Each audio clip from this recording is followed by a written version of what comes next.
abebisi mabele pour na bango et apesi bango mbano ya lisumu et na suka lobi tu as été tiré de la poussière et tu retourneras poussière. Ezali sanction ya mabe oyo mutu asalaki. Pourquoi? Parce que avant makambo wana ekoma l'homme atikala jamais kozala mortel. L'homme abota nzamba akeyaki moto azala immortel pour permettre moto aibana ko avancer toujours dans Zambé. Et Lucifer a libi et le c'est ce qu'on appelle l'identité. La sémence y a péché. Oyo satana kosa ikata bango pour alongola bango la nature de Dieu, apesi bango la nature satanique. Tango bazui nature satanique, ba boti mutu wana nature wana bandi koboma, a égorgé. Et yango moni kaye aboma ki abel. Les conséquences du péché. Allez-y comprendre que Jean chapitre 10, verset 10, exam abombami. Voilà la révélation éternelle de Bakito Pesabiso pour un partage et pour permettre à yo évoluer. Ce qu'on a la combat spirituel, il faut ça. Il y a liboso, il faut l'identité par laquelle vous en envoyez ce que ça est ensemble. Si vous avez perdu l'identité de Dieu, je te dis au Robundatio au Soukisa. Au Tika Lomate, pourquoi? Parce que au Bundanakata Mounoro, Basi Baliana Barowe.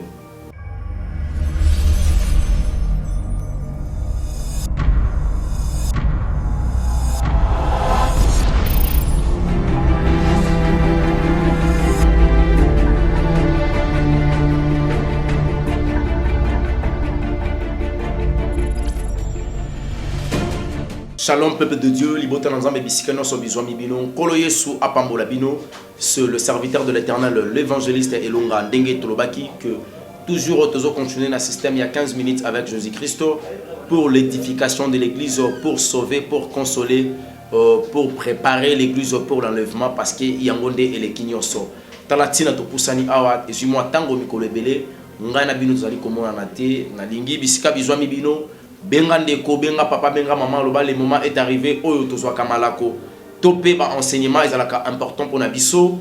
Kozala malamu mingi. Maman, oh zali kolanda biso. Yamboto banda 15 minutes nabiso avec Jésus-Christ. Je vous demande déjà au luka foulard des têtes bengi kitambala. Ochana mutu parce que maman liboso ya nzambe ayaka na komi kitisa nyonso. Bible za kosenga biso to voiler ba tête nabiso biso o to benga ba maman. Je m'excuse. Voilà pourquoi nazo senga na bino. Bozwa tan kolata matambala botana mituna bino et puis liboso na nzambe koyaka na senglete. C'est pas du tout poli parce que éternel Dieu azali le roi des rois. Likolo ya ba roi ya azali roi, likolo ya ba tata azali tata, likolo ya ba konzi azali mokonzi. Kibo konzi na ye mon côté azalo kola ye. Na yango tokangi miso kotika moma oyo na sena loboko na nzambe to bondeli na kombo na Yesu Christ. Nzambe alola na pesio merci Père éternel grand Dieu. Nabolingo na yo à travers ton fils Jésus-Christ de Nazareth notre maître. Nandenge opesi biso occasion ya kokuta na lisusu une fois de plus. Namoko na lelo pona kobeta masolo to pe koloba na tina na yo nkolo Yesu. Na yango nkolo pesi biso moko na lelo lobi to koduka to se rendre compte na mokolo oyo pour la justice. Voilà pourquoi tu as une incapacité à gérer mokolo. To sengi cher Saint-Esprit akita pona ko dominer, yé azala wana pona ko orienter pe pona ko diriger biso. Na yango cher Saint-Esprit zo possession ya moment oyo. O nyonso akoyoka mateya oyo akoyoka malako oyo yo bongiseli ye tika ete oyo kolobama ekende ko pesa bon moi. Ngana yebi ete soki ozali koloba ezalaka pour sauver les vies. Tika ete maloboto ko bimisa ya biso bato elimwa intellectualisme ba capacité na ba expérience et disparaître, mais cher Saint-Esprit yo o apparaître. Apparition na yo c'est pour sauver les vies par le nom puissant de Jésus. Mingongo nyonso oyo koya après pona koluka ko détruire moment oyo baeba ko kanga minoko na bango na kombo na Yesu et bazala mosika dans le nom de Jésus. J'en suis prié. Amen. Le lot on parler sur l'humilité. Avant la simba humilité nazo fungola eloko moko ya muke. Comment est-ce que le diable yaka na vie na biso pona koyiba? Jean chapitre 10 verset 10. C'est un verset par lequel on a toujours entendu, on a toujours écouté. Mais peut-être on n'a jamais eu le temps de comprendre ce que dit la parole de l'Éternel na kati ya profondeur. Le manzambe tango yaka na sena yango ezalaka na révélation parce que éternel Dieu il s'est révélé à travers sa parole. Natangi na kombo na Yesu Christ. Le voleur ne vient que pour dérober, égorger et détruire. Moi je suis venu afin que le brebis ait la vie et qu'il soit dans l'abondance. Amen. Ma commune nous a expliqué dans le paragraphe au mingi que le voleur vient pour dérober, égorger et puis détruire. Dans la question moko, le voleur c'est le Lucifer. Quand Lucifer vient dans la vie d'une personne pour voler, égorger et puis détruire, dans le kanini a détruire kanini et puis a kanini kati ya mutu. Si tu n'as pas compris, c'est que le diable vient dans ta vie pour voler, pour détruire, ainsi pour égorger. Au quotidien, on a la perdition. Voilà pourquoi dans l'Inga qui te Jean chapitre 10, verset 10, pour comprendre la révélation qui était cachée dans ce Nzambe. Quand le diable vient dans la vie d'une personne, et c'est d'abord ce qu'on appelle l'identité spirituelle. La nature de Dieu. Ce que tu comprendre que dans le jardin d'Eden, quand Adam et Ève vivre, Lucifer a quitté, il y avait ce qu'on appelle la nature de Dieu en l'homme. L'homme azalaki immortel.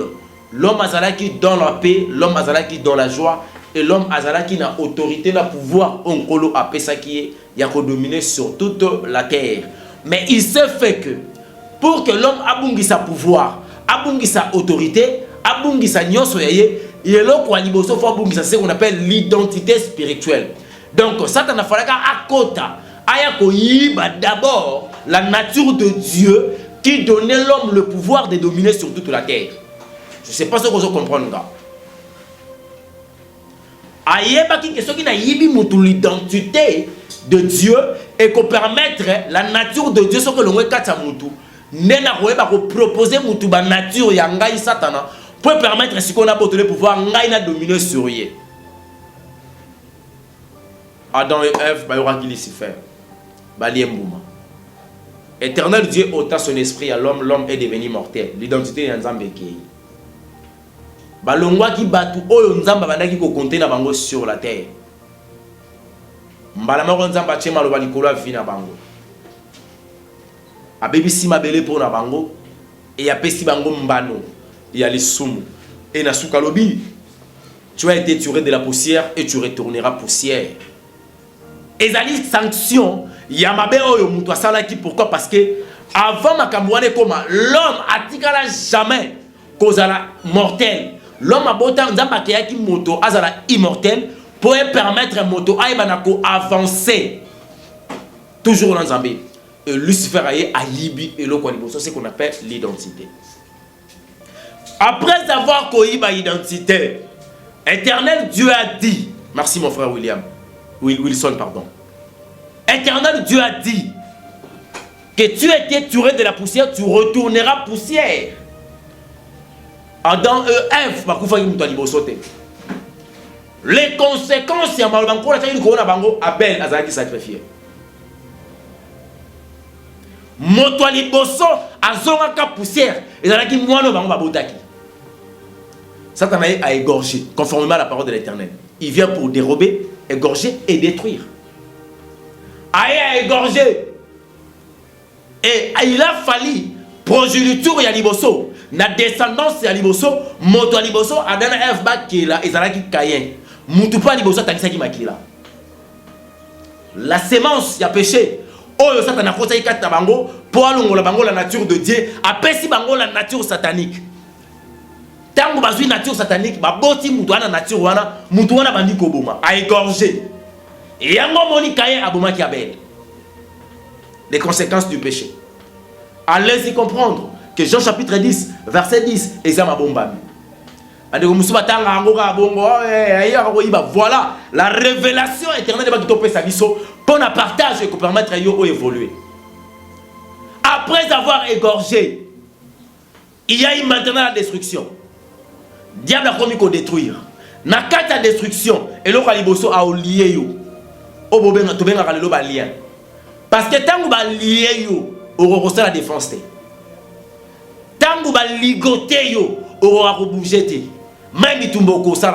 Voilà pourquoi les liens sont là. Voilà pourquoi les réclamations sont là. Et tant que makambo kei et kei, nous allons comprendre que mon kili o et baby makas, on voulait renoka. Il y a des choses. Satan a sa botolo, ce qu'on appelle l'identité de Dieu.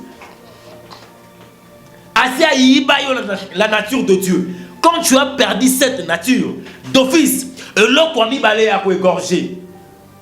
Dans la psycholiba, nous avons un niveau. Tant que ça égorger les mariages. Alors qu'il facilite à égorger le mariage, c'est parce que l'identité de Dieu est la katina ote. Tant que ça égorger finance na yo. Tant que ça égorger moussa na yo. Tant que ça égorger vie chrétienne na yo. Tant que ça égorger identité na yo. Tant que ça égorger ma relation na yo. Tant que ça égorger promotion na yo. Égorger élévation na yo. Oye bakate. Otika na kata combat. Oya ngaba iba. Oya yo ba iba oluka ko yeba. C'est l'identité spirituelle.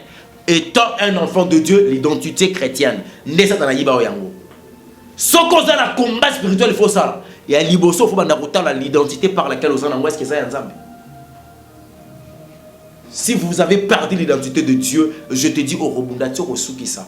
Au tika lo longate pourquoi parce que au bunda na kati ya monoko basi balia na bango. Asa ligota yo, osa yo salade. Tika nzamba lo la pambola yo pesa ngamena bien. Amen à mon toit azana bon moy. Nkola mona yo. Na ngida ye bisolo ko mokonde ko. Allez-y comprendre. Après avoir proposé l'identité de Dieu, la nature de Dieu, Satan a repéré la nature qu'on appelle la nature satanique. As-tu une nature satanique? Pardon, avant de la nature satanique, après la nature humaine. Allons à la nature humaine. La nature humaine, ça signifie au comme qu'on vivre selon un raisonnement, une réflexion. Tu penses que ce que tu fais est bien. Et partout où tu seras, avec ton intelligence, avec ma capacité, avec tes relations, tu finiras à réussir. Or, ta vie ne dépend pas de l'intelligence, ta vie dépend de la divinité. Parce que tu as été tué quelque part. Aux ala qui n'a origine beaucoup spirituelle, Europe Sangamé. Mais il s'est fait que, à longueur de la dimension, à côté de la divinité, à comme côté de la capacité humaine, à peser la nature humaine. Na kata nature humaine, na souka nango, na se ailleurs la nature animale. À bloquer ce intelligence na yo. Mabe comme malam comme mabe. Ba ba no mama tika masango lobi est-ce que nena mela masanga na kata bilamba? Donc pour na yo, mabe ya masanga fo kata bilamba. Est-ce que na finga kabato? Tu as la possibilité de que moi si on azali plus âgé que yo. Ozo longola e bilamba, ozo mona nudité na ye, ozo partager na ye sexe sans le savoir que ce que tu fais, au comme les gens na kati ya nature animale. Malheur à la personne qui va voir la nudité ya ba o bazali ba botina ye. Yo le sans ni bolu ngana âge te ba bloquer intelligence na yo. La nature animale, ça t'en appelle ça que ya mi balé. Et ensuite, aye ko pesa sur la nature pécheresse. O ezali nature na yemo ko satana. Yango mono na capacité ya kosala avortement. O longola zemi facilement or ko zoboma mutu. Mutu za ko bomozo yeba te que nature zo pousser yo boma, c'est la nature satanique ko ekoti kati na yo. O sembi makina na maboko. Jérémie chapitre 1er. On comprend pas ni place ni mutu autaka. Neni nzamba considérer ka mutu. Mutu ba kaza mwana ngamo atana longoli esa nini. Na ngina zongi sona Jérémie chapitre 1er. Verset 4. Tina 6. Simba Bible, soit Jérémie chapitre 1er ndeko. Ozo kasoni poani. Ozo la Bible était somba Bible papa maman. Verset 4 jusqu'à 6 natangi na kombo na Yesu Christ. La parole de l'Éternel me fit adresser à ces mots. Avant que j'étais formé dans le ventre de ta mère, je te connaissais. Yamboete na chayo na libuma mama na yo na yebakio. Donc na libumu kutu na lo yete. Nzamba sa yebakio. Voilà la sémence par laquelle oto benga kalobi zemi tozo songa tozo boma yango. Bato to longola lokwa bazemi nzamba sa yeba bango avant comme li mwa na mwa so zemi. Nzamba ayebaki na angle nini, ayebaki lo lenge nini et ayebaki pourquoi. La raison c'était quoi?